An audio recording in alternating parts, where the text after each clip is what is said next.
উচ্চশিক্ষায় শিক্ষিত করার চেষ্টা করুন। অন্যথায় এই বর্বরদের দলেরা, এই রাজনৈতিক কারবারিরা আপনার ছেলে মেয়েগুলোকে দিয়ে সমাজে যত রকম অনৈতিক কাজ আছে করিয়ে নিয়ে এরা নেতার ছেলে নেতার আসনে বসবে, আর আপনার আমার পরিবারের ছেলে মেয়েগুলোকে জেলের ঘানি টানতে হবে, মারামারি হানাহানি করে ধ্বংস হয়ে যাবে। বন্ধুগণ, দ্বিতীয় যে কথা আমি আপনাদের কাছে অনুরোধ করব, রাজনীতি করুন, সৌহার্দ্যের পরিবেশ তৈরি করুন, সৌজন্যতার রাজনীতি করুন। আচ্ছা বন্ধুগণ যারা আছেন একটু আমাকে বলবেন, শুভেন্দু অধিকারীর সাথে মমতা ব্যানার্জির কোনোদিন হাতাহাতি দেখেছেন আপনারা? কেউ দেখেনি, আর দেখতেও চাই না। অধীর রঞ্জন চৌধুরীর সাথে অভিষেক ব্যানার্জির হাতাহাতি লড়াই হয়েছে? দেখিনি, দেখতেও চাই না। মোহাম্মদ সেলিমের সাথে কুণাল ঘোষের হাতাহাতি লড়াই হয়েছে? ফিরহাদ হাকিমের সাথে আপনার সুজন চক্রবর্তীর হাতাহাতি লড়াই হয়েছে? হয়নি, আর দেখতেও চাই না। কিন্তু আমরা কি দেখলাম? সুজন চক্রবর্তী, পার্থ চ্যাটার্জি এক জায়গায় এসি রুমে বসে চা খাচ্ছে, গল্প করছে। কুণাল ঘোষ তৃণমূলের নেতা, সুকান্ত মজুমদার বিজেপির নেতা, দিলীপ ঘোষ বিজেপির নেতা, কারো জন্মদিনের কেক কাটছে এসি রুমের মধ্যে থেকে। আচ্ছা আমি আপনাদের একটা কথা বলি, এই অশোকনগরের মানুষকে বলবো, এখানে বিজেপি করেন অনেক মানুষ, মাইকের আওয়াজ যাচ্ছে, তৃণমূল করেন অনেক মানুষ, মাইকের আওয়াজ যাচ্ছে। আমি তাদের কাছেও বলতে চাই, দলের সুপ্রিমো মমতা ব্যানার্জি শুভেন্দু অধিকারীকে ডেকে চা খাওয়াচ্ছে, আপনারা ওখানে মারপিট দেখতে পাচ্ছেন না। আপনাদের এত চর্বি কি করে হয়ে গেল এই এলাকায় নিজেদের মধ্যে মারপিট করছেন? কাকার ছেলের সাথে মাসির ছেলে, পিসির ছেলে, ফুপুর ছেলে, খালার ছেলে নিজেদের মধ্যে মারপিটে জড়িয়ে পড়ছেন। আমার অনুরোধ, অনেক হয়েছে, শুধু পাবলিককে বোকা বানানো হয়েছে, পাবলিকের মারপিট হয়েছে।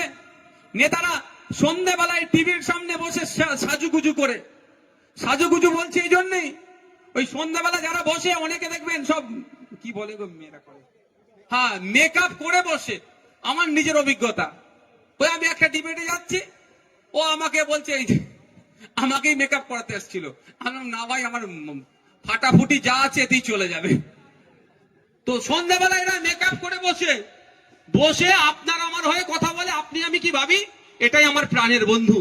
কিন্তু ঘোড়ার ডিম যখন ব্রেক হয়ে যায়, তারপরে যখন একটা রিফ্রেশমেন্টের জন্য চা কফি দেয়, ওরা নিজেরাই গল্প করে, তোর এতটা বলা উচিত হয় না, আমাকে বল তোকে কেমন দিলাম বলতো।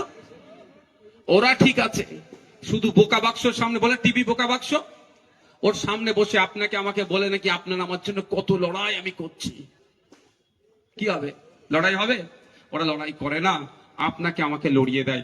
তাই অনুরোধ আমার, ভারতবর্ষের ডেমোক্রেসি, ভারতবর্ষের এটাই মহত্ব, এটাই বিউটি।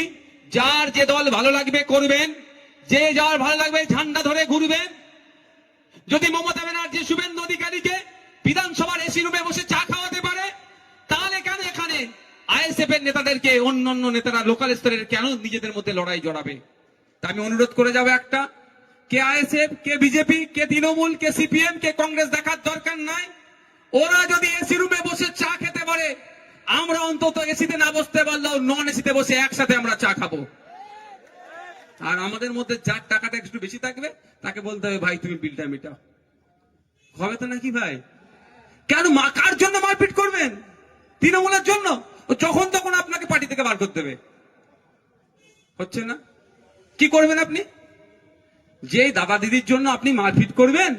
এই আমাদের ভাঙড়ে দেখুন না, তৃণমূলের শওকত মোল্লা ঘনিষ্ঠ খুন হলো, আর শওকত মোল্লা ঘনিষ্ঠ অ্যারেস্ট হলো। আর কি বলছে এখন মাইক ধরে, মুফাজ্জেল মোল্লা সহ যারা অ্যারেস্ট হয়েছে জানো না ছাড় পাই। বুঝতে পারছেন? আর পাশে দাঁড়াচ্ছে না। আর সঠিক তদন্ত হলে যে বলছে না ছাড় পাই, তা সেও হয়তো জড়িয়ে যেতে পারে। তাহলে বিপদে পড়ে গেছে, আপনার পাশে আর দাঁড়াবে না। আপনাকে বাঁচানোর জন্য এই অশোকনগরের আপনি বিপদে পড়েছেন, নওশাদ সিদ্দিকী ফুরফুরা শিব থেকে আসতে গেলে 3 ঘন্টা টাইম লাগবে প্রায়। শুভেন্দু অধিকারী মেদিনীপুর থেকে আসতে গেলে 5 ঘন্টা প্রায় টাইম লাগবে। মমতা ব্যানার্জি কালীঘাট থেকে আসতে গেলে, ওরা তো আসবে না, আমি বলার বুঝার জন্য বলছি, অভিষেক ব্যানার্জি কালীঘাট থেকে আসতে গেলে 4-3 ঘন্টা মতো টাইম লাগবে। কিন্তু আপনি বিপদে পড়েছেন, আপনাকে আপনার প্রতিবেশী বাঁচাবে। সে বিজেপি করতে পারে, তৃণমূল করতে পারে, আইএসএফ করতে পারে, সিপিএম করতে পারে। তাই অনুরোধ আমার আপনাদের কাছে, রাজনৈতিক হিংসা বন্ধ করুন। অনেক স্লোগান হয়েছে, আমি একটা নতুন স্লোগান দিতে চাই। এবার নেতাই নেতাই খেলা হবে, জনগণ এবার তালি দেবে। খারাপ হবে নাকি?